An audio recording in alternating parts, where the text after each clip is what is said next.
நம்ம சேனலுக்காக சப்போர்ட் பண்ணுற எல்லா ஃப்ரெண்ட்ஸுக்கும் ரொம்ப ரொம்ப தேங்க்ஸ்.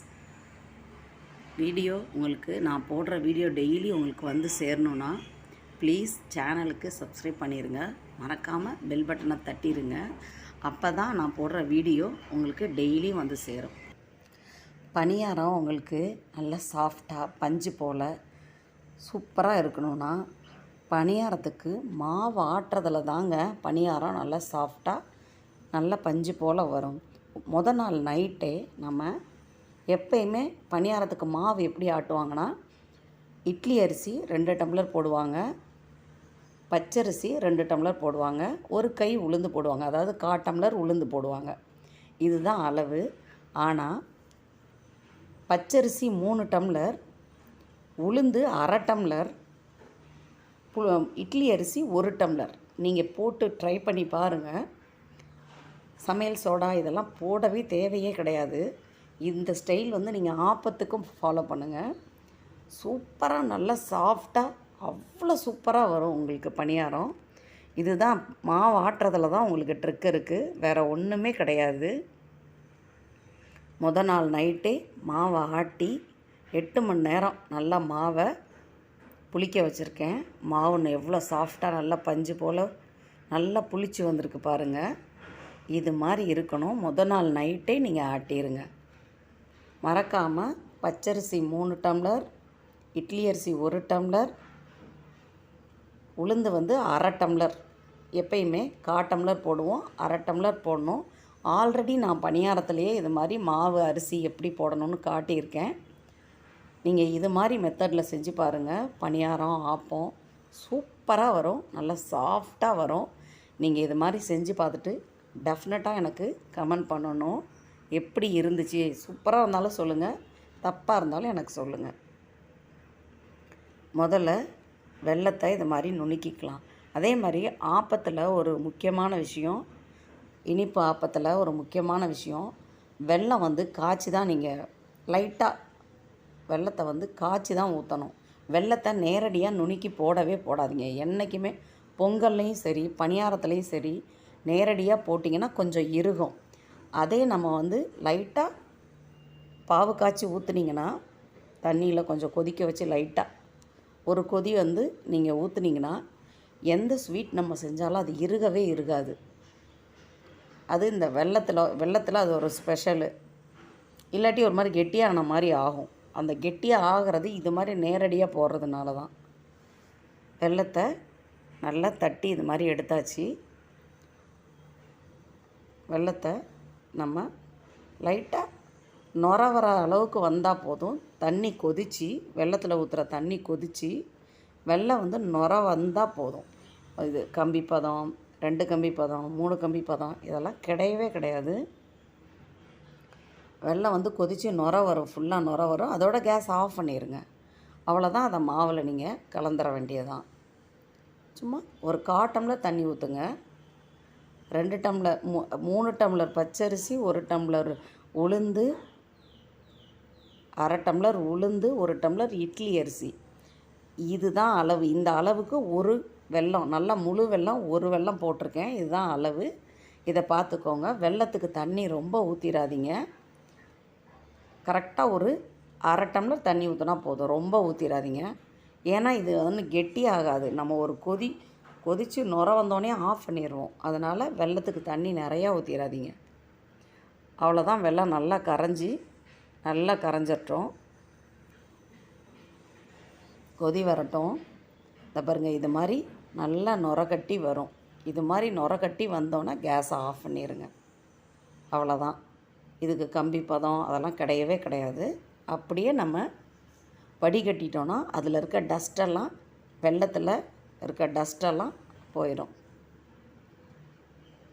இதை நம்ம எடுத்து வச்சுக்குவோம். சூடு ஆறட்டும்.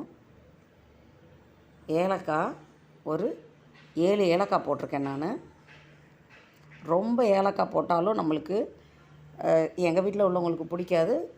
சில பேர்லாம் கொஞ்சம் ஜாஸ்தி போடுவாங்க. நான் 7 ஏலக்காய் போட்டிருக்கேன். இது மாதிரி ஏலக்காயை தட்டிக்கோங்க. அதே மாதிரி மாவில் போடுறப்ப அந்த ஏலக்காயில் உள்ள அந்த இதெல்லாம், அந்த விதையை மட்டும் எடுத்துக்கோங்க. தோலெல்லாம் தூக்கி போட்டுருங்க. ஏன்னா சாப்பிட்றப்ப குழந்தைங்களுக்கு வாயில் தென்படும். அது குழந்தைங்க துப்புவாங்க. அதனால் அந்த ஏலக்காயோட விதையை மட்டும் போடுங்க. இந்த பாருங்கள், ஏலக்காய் விதை மட்டும்தான் நான் போடுறேன். அந்த தோலெல்லாம் எடுத்துட்டேன். உப்பு போட்டிருக்கேன், ஏலக்காய் உப்பு போட்டிருக்கேன். நம்ம வெல்லம், காய்ச்சி வச்ச வெல்லத்தை அதில் கலந்துக்கலாம். நல்லா அதில் உள்ள டஸ்ட்டெல்லாம் வடிகட்டுறதுனால, வெல்லத்தை வடிகட்டுறதுனால டஸ்ட்டெல்லாம் போயிடும். இது மாதிரி பாவு காய்ச்சி ஊற்றுறதுனால மாவு இறுகாமல் நல்லா எவ்வளோ நேரம் நீங்கள் பணியாரம் காலையில் சுட்ட பணியாரம் சாயங்காலம் வரைக்கும் சாஃப்டாக இருக்கும், நல்லா சாஃப்டாக இருக்கும். உப்பு, ஏலக்காய், வெல்லம் எல்லாத்தையும் நல்லா மிக்ஸ் பண்ணிக்கலாம். இந்த அளவுக்கு நீங்கள் நல்லா இது மாதிரி கொஞ்சம் தண்ணியாக இருக்கணும். ரொம்ப நம்ம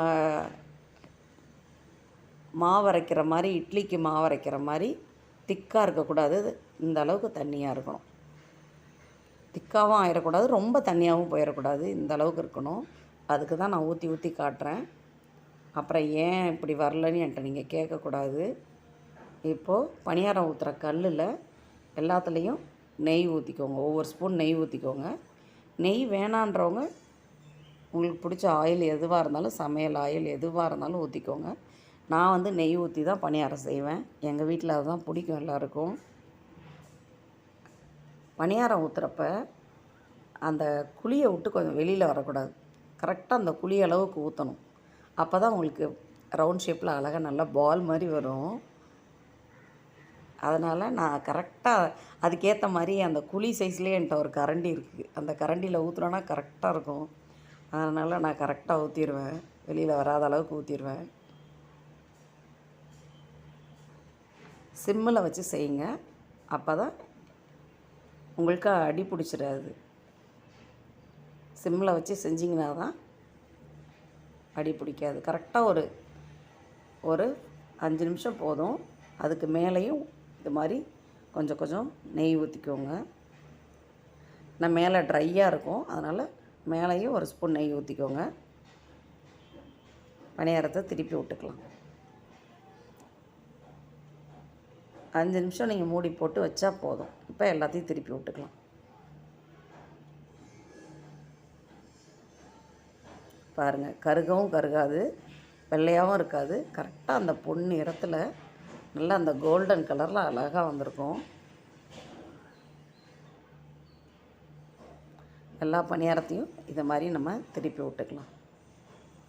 திருப்பி விட்டுட்டு திருப்பி சும்மா ஒரு செகண்ட் தான், ரொம்ப இல்லை, ஒரே ஒரு செகண்ட் நீங்கள் ஆவியில் வச்சா போதும். ஏன்னா ஆல்ரெடி வெந்தது.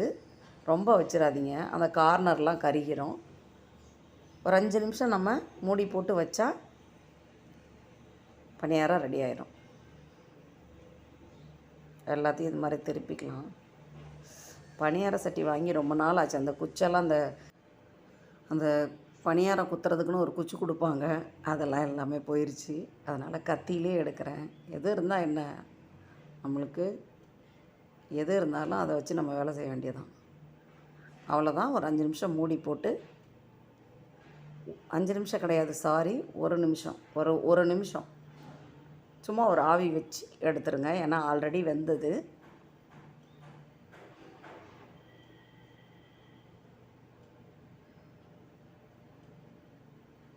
எப்படி வந்திருக்குன்னு காட்டுறேன். எவ்வளோ சூப்பராக, எவ்வளோ நல்லா ரவுண்ட் ஷேப்பில் அழகாக சூப்பராக வந்திருக்கு பாருங்கள். அவ்வளோதான், பணியாரம் ரெடி ஆயிடுச்சு. நல்லா சாஃப்டாக, 2 சைடும் நல்லா சாஃப்டாக வந்திருக்கு பாருங்கள். இந்த மெத்தடில் நீங்கள் பணியாரம் செஞ்சிங்கன்னா, கார பணியாரம் இதிலே வந்து கேரட் போட்டு செய்யலாம், வெங்காயம் பச்சை மிளகாய் போட்டு செய்யலாம், வெல்லம் போட்டு செய்யலாம், கருப்பட்டி போட்டு செய்யலாம், கல்கண்டு பணியாரம் செய்யலாம். எல்லாமே மாவு ஆட்டுற மெத்தட் தான். நம்ம இட்லிக்கு மாவு எந்த மெத்தடில் ஆட்டினா இட்லி சாஃப்டாக வருதோ அதே மாதிரி பணியாரத்துக்கும் சரி, மாவு ஆட்டுற மெத்தடில் தான் பணியாரம் நல்லா சாஃப்டாக சூப்பராக இருக்கும். ட்ரை பண்ணி பாருங்கள்.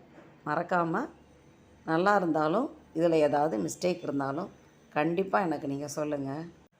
கடையில் நம்ம கண்ட ஸ்வீட்டெல்லாம் நம்ம வாங்கி கொடுக்கறதுக்கு. அது மாதிரி ஸ்வீட்டெல்லாம் கடையில் நம்ம அதை இதை ஜாங்கிரி, மைசூர் பாக் அப்படின்னு இப்போ வர லேட்டஸ்ட்டு ஸ்வீட்லாம் சாப்பிட்றதுனால தான் சுகர், பிபி, கொலஸ்ட்ரால்னு என்னென்னமோ வருது.